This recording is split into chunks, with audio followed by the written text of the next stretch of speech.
Hello students. आज हम बात करेंगे 12th क्लास की एक खूबसूरत सी पोयम है जिसका नाम है कीपिंग क्वाइट। क्लियर। अब कीपिंग क्वाइट के बारे में बात करेंगे तो कीपिंग क्वाइट में पब्लो नेरुदा एक बहुत अच्छे राइटर हुए हैं। 1904 में बॉर्न हुआ था, 1973 में डेथ हुई थी। तो ये एक फिलोसफर टाइप के पोइट थे। इन्होंने इतनी फिलोसफी को बताया है, इतनी फिलोसफी इसमें दिखाई है और थोड़ा नॉन वायलेंस क्रिएट करने का प्रयास किया है। वो चाहते हैं कि नॉन वायलेंस हो, अहिंसा हो, हर तरफ शांति शांति हो। इस पोयम में बताया है, हम लाइन वाइज लाइन इसको पढ़ेंगे। सुनिए, इसमें कहा जा रहा है स्टैंजा 1। नाउ अब वी हम विल काउंट गिनेंगे टू 12, 12 तक गिनेंगे। क्लियर। अब 12 तक ही गिनने को क्यों बताया गया है? हमको पता है कि जो एक क्लॉक होती है वो उसमें 12 तक डिजिट होते हैं। क्लियर है ना, 12 डिजिट होते हैं। तो एक घड़ी, इसको एक घड़ी यानी कि एक घड़ी एक टाइम। क्लियर। इसलिए 12 तक एक घड़ी के लिए शांत होने के लिए कहा गया है। क्लियर है ना। नाउ अब हम विल काउंट टू 12, 12 तक गिनेंगे and we will all keep still, और हम सारे के सारे शांत हो जाएंगे, हम सभी लोग शांत हो जाएंगे। फॉर वंस, एक बार के लिए, ऑन द फेस, सतह पर, ऑफ द अर्थ, पृथ्वी की, इस पृथ्वी की सतह पर हम एक क्षण के लिए, एक पल के लिए शांत हो जाएंगे। Let's not speak any language, आओ किसी भी भाषा में बात नहीं करेंगे, हम किसी भी भाषा में बात नहीं करेंगे, बिल्कुल शांत हो जाएंगे। लेट्स स्टॉप फॉर 1 सेकेंड, एक सेकंड के लिए, एक पल के लिए हम सारी गतिविधियां, ऑल टाइप्स ऑफ एक्टिविटीज, सारी एक्टिविटीज को रोक देंगे। And not move our arms, arms का मतलब भुजाएं होती हैं, बाहें, हाथ, लेकिन इसका मतलब एक और होता है, वेपन्स भी इसका मतलब होता है आर्म्स। आर्मर इसी से बनता है, कवच वर्ड जो होता है। तो आर्म्स का मतलब वेपन्स, यानी कि हम कोई भी हिंसात्मक वो हथियारों के माध्यम से हो वो कार्यवाही नहीं करेंगे, अपने हाथ पैर भी नहीं हिलाएंगे, बिल्कुल शांत हो जाएंगे। अब इस स्टैंजा में पोएट कहना क्या चाहता है? पूरी तरह से वो शांति चाहता है कि पूरी तरह से पीस हो पूरे वर्ल्ड में, कोई भी किसी से किसी भी तरह की जेलस ना रखे, कोई किसी भी व्यक्ति को किसी भी तरह से नुकसान ना पहुंचाए। ठीक है ना। We can say that nobody will harm to anyone, मतलब किसी के लिए कोई भी हार्म ना पहुंचाए, कोई नुकसान ना पहुंचाए, और सारे लोग मिलजुल करके रहें, शांति से रहें। ठीक। आगे देखें, दूसरा स्टैंडर्ड देखें। It would be an exotic, exotic movement, ये एक अद्भुत क्षण होगा, बहुत अद्भुत क्षण होगा, मोमेंट अद्भुत क्षण होगा। विदाउट रस, बिना भागदौड़ के, विदाउट इंजन्स, कोई मशीनें नहीं चलेंगी, क्योंकि मशीनें कौन चलाता है? Who drives the engines? Everyone knows that the human body drives the engines, यानी कोई मशीन नहीं चलेगी। Clear. We would all be together, हम सब साथ आ जाएंगे। क्या आ जाएंगे? साथ आ जाएंगे, एक साथ आ जाएंगे, एक जैसे हो जाएंगे, बिल्कुल। ठीक। इन अ सडन स्टेंजमेंट, और अचानक से ये जब होगा तो थोड़ी विचित्रता तो आएगी, अजीबपन आपको लगेगा, लेकिन ये बहुत ही खुशनुमा होगा। ये संसार को दीर्घायु करने की ओर उठने वाला पहला कदम है। ठीक है ना। Fisherman in the cold sea, अगर एग्जाम्पल के तौर पर देखा जाए तो the poet has taken a lot of examples to understand us, to teach us about the preciousness of the peace, यानी कि शांति की जो प्रेशियसनेस है, जो एक कीमती चीज है, वो उसको बताया गया है एग्जाम्पल के माध्यम से, कि मछुआरे ठंडे सागर में वुड नॉट हार्म व्हेल्स, यानी जो व्हेल मछलियां हैं उनको नुकसान नहीं पहुंचा पाएंगे।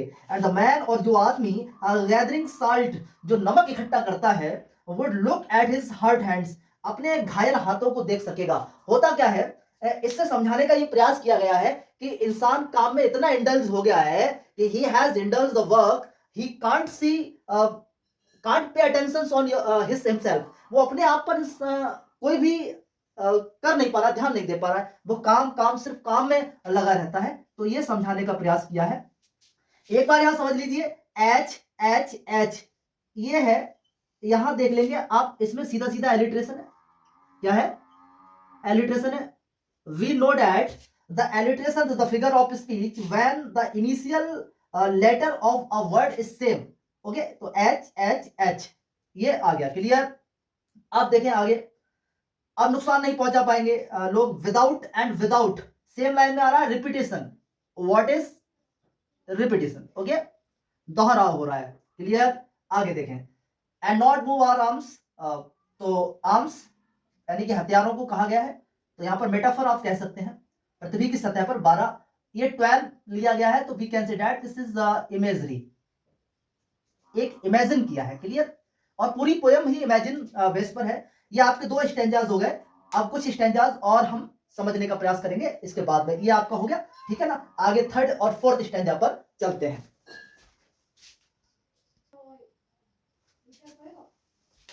अब यहां पर थर्ड स्टैंजा में पाब्लो नेरुदा साहब कहते हैं कि those who prepare green wars, जो हरित युद्ध की तैयारी कर रहे हैं, जो युद्ध की तैयारी कर रहे हैं, जो झगड़ालू किस्म के हैं, जो सीमाओं के विवाद में लगे हुए हैं, अपनी सीमाओं को एक्सपेंड करने में लगे हुए हैं, तो वो सुने कि जो युद्ध की तैयारी कर रहे हैं, वार्स विद गैस, चाहे वो गैस से युद्ध की बात हो, चाहे वो आग से युद्ध की बात हो, विक्ट्री विद नो सर्वाइवर्स, इसमें आप जीत भले जाए, आपकी विजय भले ही हो जाए, बट विद नो सर्वाइवर्स, लेकिन ज्यादा सर्वाइवर्स नहीं बचेंगे, इसमें 2 या 3 लोग बच जाएंगे हद से हद।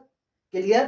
तो याद रखना, युद्ध किसी भी चीज का हल नहीं होता है। War is not solution of anything, युद्ध किसी भी चीज का सॉल्यूशन नहीं होता है। ये कह रहे हैं कि जो लोग युद्धों की तैयारी कर रहे हैं, one who preparing of the wars, wars with gas and wars with fire, remember one thing, एक चीज को ध्यान रखें कि आप जीत भले ही जाए, even if you have victorious, you are victorious, आप जीत गए, but what is the profitable issues of this thing, आप इस चीज का क्या प्रॉफिट होगा, what is the profit, profit क्या होगा कि जब कोई सर्वाइवर्स ही नहीं बचेगा, बहुत कम सर्वाइवर्स बचेंगे, बहुत कम लोग बचेंगे, तो ऐसी चीज का क्या फायदा।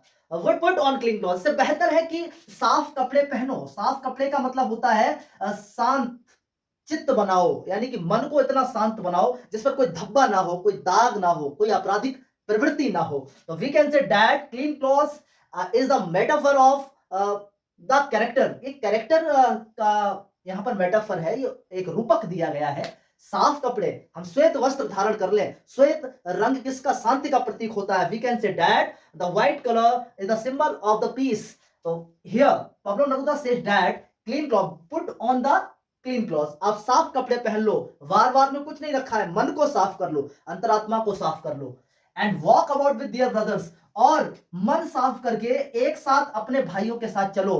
पूरे वर्ल्ड कॉस्मोपॉलिटन वसुधैव कुटुंबकम, हमारे यहाँ का एक बहुत अच्छा बात रहा है कि सर्वे भवन्तु सुखना सर्वे सन्तु निरामया सर्वे भद्राणि पश्यन्तु मा कश्चित् दुर्भाग् भवेत्। हम इस पर कार्य करने वाले लोग हैं। हम पूरे विश्व को अपनी धरोहर, वसुधैव कुटुंबकम, पूरे विश्व को अपना परिवार मानने वाले लोग हैं। तो हम किसी से वार ना करें, हम किसी से युद्ध ना करें, और अपने चित्त को शांत कर लें, अपने मन को शांत कर लें, और अपने भाइयों के साथ, भाईचारे के साथ कंधे से कंधा मिला करके चलें। द सेड डूइंग नथिंग, कुछ भी नहीं करते हुए, एक दूसरे की छाया में, एक दूसरे के सपोर्ट के साथ में। क्लियर? तो कितना अच्छा माहौल होगा। What I want should not be confused, मैं जो कह रहा हूं उसमें भ्रमित होने की आवश्यकता नहीं है। There is no need to be confused, confuse होने की आवश्यकता नहीं है। विथ टोटल इनएक्टिविटी, मैं निष्क्रियता तो चाहता हूं, संपूर्ण निष्क्रियता चाहता हूं। I want total inactivity, but life is what it is about. I want no truck with death, मेरा ट्रक लेना देना नहीं है, संबंध नहीं है मृत्यु से। मेरा इसका मतलब ये नहीं है कि आप मर जाएं, आप मृत्यु का वर्ण कर लें, ऐसा नहीं है। मेरा मतलब ये नहीं है, it's not mean you have died, आप मर जाएं। मेरा मतलब ये है टोटल इनएक्टिविटी आप धारण करिए। कोई एक्टिविटी ऐसी गलत एक्टिविटी नहीं करें, रॉन्ग नहीं करें, हमेशा बात करें तो प्यार मोहब्बत के रिश्ते को बढ़ाने की बात करें। तो कितना अच्छा संदेश दे रहा है। The message of this poem is peace, शांति ही इस कविता का उद्देश्य है, इस कविता का मैसेज है। तो ये कह रहे हैं कि इस पर कंफ्यूज मत हो, भ्रमित मत हो। मैं तुमसे टोटल इनएक्टिव होने के लिए कह रहा हूं, रॉन्ग चीजें ना करने के लिए कह रहा हूं, मैं मरने के लिए नहीं कह रहा हूं। I am not saying to you die, मैं तुम्हें मरने के लिए नहीं कह रहा हूं। आगे देखें, if we were not single minded, अगर हम एकाग्र नहीं हुए, अगर हम एकाग्र नहीं हुए, सिंगल माइंडनेस, एकल मस्तिष्क के साथ नहीं हुए, सिंगल माइंडेड नहीं हुए, about keeping our life moving, तो हमारा जीवन चलता रहेगा। And for once could do nothing perhaps I huge silence, हम कुछ भी ना करते हुए थोड़ा आगे बढ़े, एकाग्र हो जाएं, और एक जो खामोशी होगी, ह्यूज साइलेंस होगा, वो अजीब होगा, बहुत दूर तक सन्नाटा होगा। You will be seen in the Covid, the wild animals have come on the cities, वो आ गए थे because nobody will exotic movement at that time, मतलब उस समय कोई भी उस अद्भुत क्षण में नहीं था, उनको परेशान करने वाला नहीं था। तो ये यहाँ पर हो गया। अगर आप इसकी बात देखेंगे तो अगर मैं बात करूं क्लीन क्लॉथ्स, यहां पर ये मेटाफर हो गया, हो गया। C and C alliteration is also depend on your option, okay. Option पर डिपेंड करेगा, जो भी आपके ऑप्शन में दे रखा हो वो आप कर लेंगे। Clear. What I want should be an activity, okay. Death, यानी इनएक्टिविटी कंपैरिजन है डेथ से। क्लियर। सिंगल माइंडेड हमको हो जाना है, और बहुत अच्छी इमेजरी है, समझाने का प्रयास कर रहे हैं। अब आगे हम स्टैंजास देखते हैं, ठीक है। ये 8 लाइन्स और बची इस पोएम में देखें। Might interrupt this sadness, huge silence के बाद देखें कि हो सकता है ये हमारी उदासी को तोड़ दे। हम उदास हैं किसी को नुकसान पहुंचाने की वजह से, किसी से नुकसान खाने की वजह से। There are lot of reasons to be the sad, मतलब दुखी होने के बहुत सारे कारण हो सकते हैं। ऑफ नेवर स्टैंडिंग आवरसेल्व्स, हम अपने आप को कभी ना समझाने वाली स्थिति में होते हैं, हम समझा ही नहीं पाते अपने आप को। And of threatening ourselves with death, और हम अपने आप को हमेशा धमकी देते रहते हैं मृत्यु की। उदासियां हमेशा मृत्यु का हवाला देकर के हमको डराती हैं। The sadness always afraid of us to the death, मतलब मृत्यु से हमेशा डराती हैं उदासियां। Then remove all grievance, all sadness, सारी ग्रीवनेस को त्याग दीजिए, give up, and focus on your purpose, अपने ध्येय पर, अपने उद्देश्य पर नजर रखिए। Perhaps the earth can teach us, शायद पृथ्वी हमको यह सिखाती है या सिखा सकती है। And when everything seems dead, जब सारी चीजें डेड लगने लगती हैं, मृत लगने लगती हैं, डेड लगने लगती है। मैंने बताया ना इनएक्टिविटी, तो इनएक्टिव हो जाना डेथ हो जाना नहीं है। क्या होता है कि what is happened, the all the things seems to us dead, हमको बहुत सारी चीजें मृत लगती हैं, बेजान लगती हैं।